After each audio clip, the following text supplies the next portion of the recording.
Hello, my name is Dennis and welcome to my YouTube channel. If you can hear my laptop fan, no you cannot. If you can hear the rain outside, no you cannot. And if you can see my sunburn, no you cannot. Today's video is completely made possible by one person and one person only.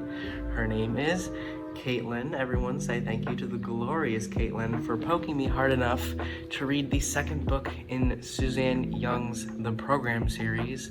It is The Treatment. Got this from the library nearby. Kaitlyn commented on my original video and said that she finished this book and was searching for reviews and found mine. She said that I should read The Treatment as soon as possible so that she can watch another review, and also added me as a friend on Goodreads and poked me again to do the same. So again, thank you to Kaitlyn for commenting and getting this book in my hands. I spent the last few days reading The Treatment, so you don't have to. So right off, as soon as we start this book, we are thrown right back into the action of the last book.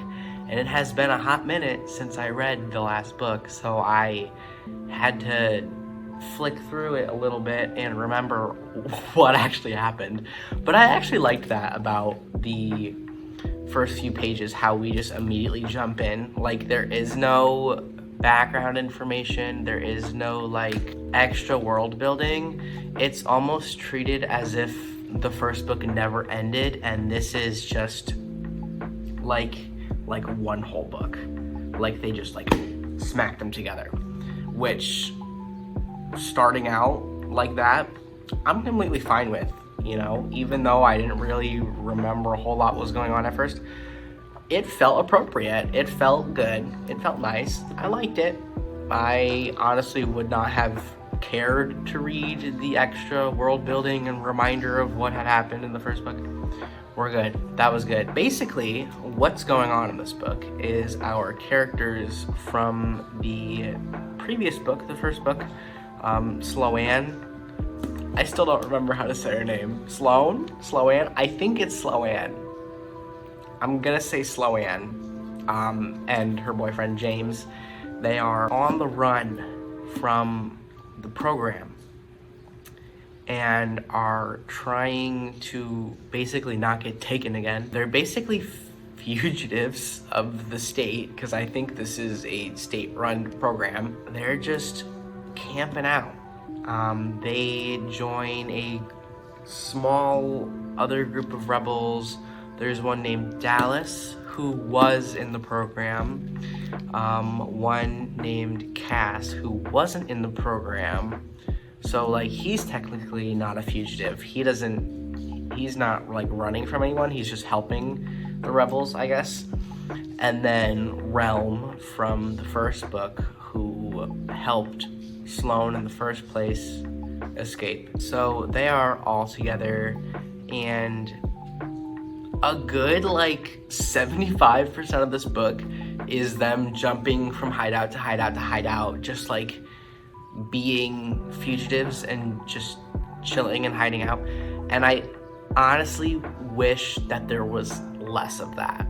There was so much of this book was just, it was kind of like a cycle. They hid out, and then Sloane or James or both of them or someone else got upsetty spaghetti about something. There's argument, there's drama. It kind of resolves, but not really. Like, there's still tension, and then they have to like escape from that area or something, like, and the cycle repeats over and over and over again. Which is fine if it happens like once or twice, but for like a good most of this book, that's really all that happens. This book could have been cut down by like maybe 100 pages if we got rid of half of those scenes.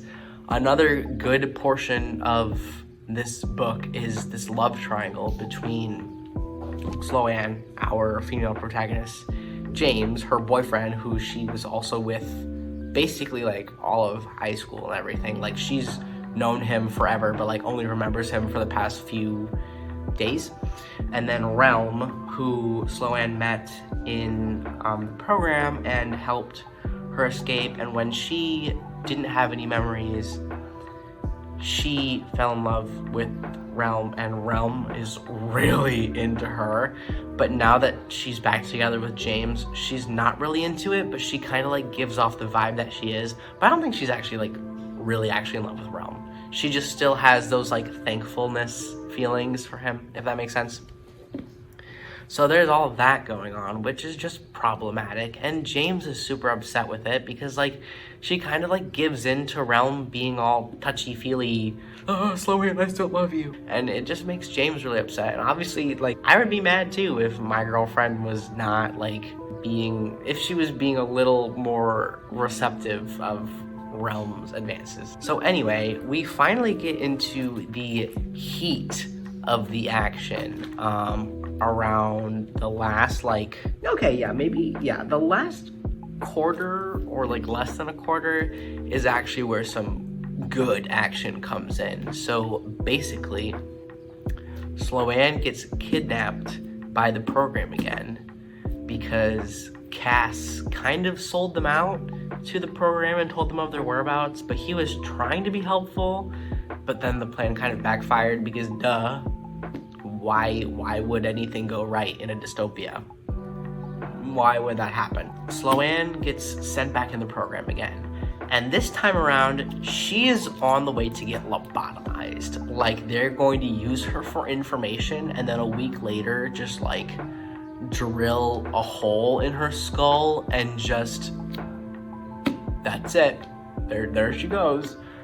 So that's embarrassing. That's rude. That's disrespectful. I felt bad for her. Like, that was just not cool that they're just doing that to the people who are unsalvageable, like unsavable, if they like get like recaptured by the program after going rogue or whatever. Oh my god, there was just so much drama that happened towards the end of the book that I just wish there was more of that through the whole book. Like, I would have loved if instead of 1 week in the program, she spent like 2 weeks and like was able to talk to Lacey, who was a character in the first book and a little bit of the second book, and then she like went bonkers and like went back to the program on her own volition, I think.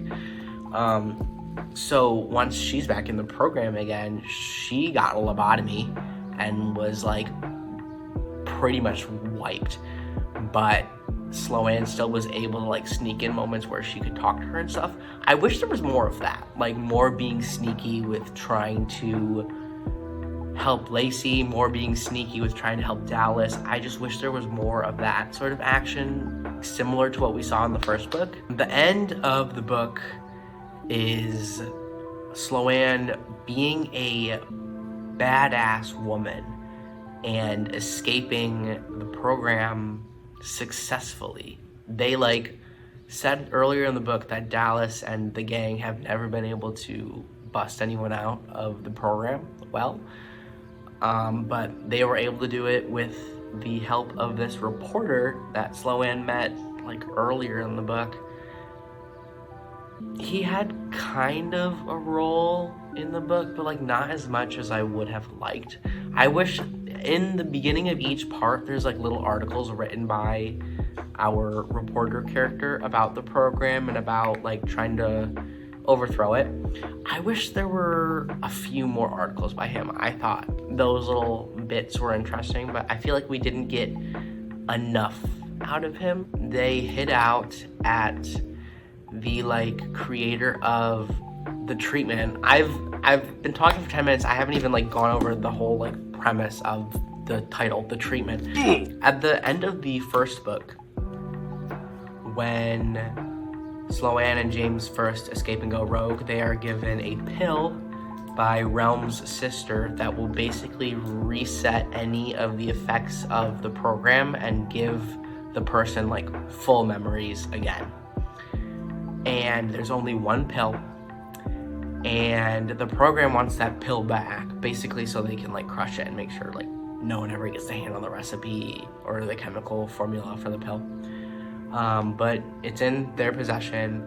When James and Sloane get taken again by the program towards the end of the book, James takes the pill So that basically gets rid of all hope for ever getting another formula for the treatment, but James is able to remember everything now, which they keep on saying that regaining your memory so quickly will like make them go crazy and like basically have to go back to the program. But in James's experience, when he's like talking about his memories, like he doesn't really seem much bothered by it at all. Like obviously there are some emotional moments where like he's grieving his past life, but it doesn't affect him the way that like it affected Lacey or like other examples in the book. So I thought that was weird, especially because like James is so like, he's such a volatile character. He's very like aggressive. He's a teenage boy. Like the very end of the book, they hide out at the treatment's creator's house. She was in hiding. Everyone thought she was dead, and then Realm was like, no, actually, here's her location. Let's just visit her. Let's just live there for a hot sec. And she didn't really want to do that, but they didn't really have any other choice. And the reporter that Sloane met was able to interview this woman. She talked about the program, basically exposed them, and that led to the program being shut down. And that's how the book ends. The program is done for until further notice, and that's that. I thought the book was okay. I definitely like the first one better. This book would have been a lot better if we got more actual like program action and not we're rebels running away being fugitives action. And there are still like plenty more books in the series. I think there's like 4 full novels left in this book, not including the little like short stories that she's also released. But I'm pretty sure this is the end of Sloane and James's story. I think going forward, the author actually introduces other characters, and I haven't really read much into the other books just to not like spoil myself or anything like that. So there's more. It never ends. So yeah, that was my thought on the treatment. I would probably give this book, I gave this book 3 out of 5 stars. It was okay. It gave what it gave, and I'm satisfied with the story. If you enjoyed this video, please make sure to comment, like, and most importantly, subscribe. We just hit 200 subscribers. I believe as of today I'm at 209, which is super exciting because I've had this channel for about 2 years now, so that basically means I've gotten like 100 subscribers a year that I've been doing this, which is super cool. I have made a Discord server for my channel just for funsies, because I do stream a lot on YouTube too. I like to play video games and go live on YouTube Live. You've probably gotten notifications from me if you're subscribed that I play a lot of Valorant. I play a lot of Magic the Gathering. I just like to hang out, have fun, play games with my friends. So if you're interested, I think you should definitely join those streams. I've had a lot of fun making these videos and making a channel and just having an online presence, just talking about books. It's really fun and I really enjoy it, and I want to thank you for being there and being one of my 209 subscribers if you're subscribed. So thank you so much. That's the end of this review. If you think I should continue reading the series, let me know. If there's more books that you think I should read, let me know. I think the next book I plan on reading is Kafka on the Shore. My friend Emma suggested that I should read that book, so I think I will. So that's my plans. That's what I'm doing right now. Thank you for joining me. Bye.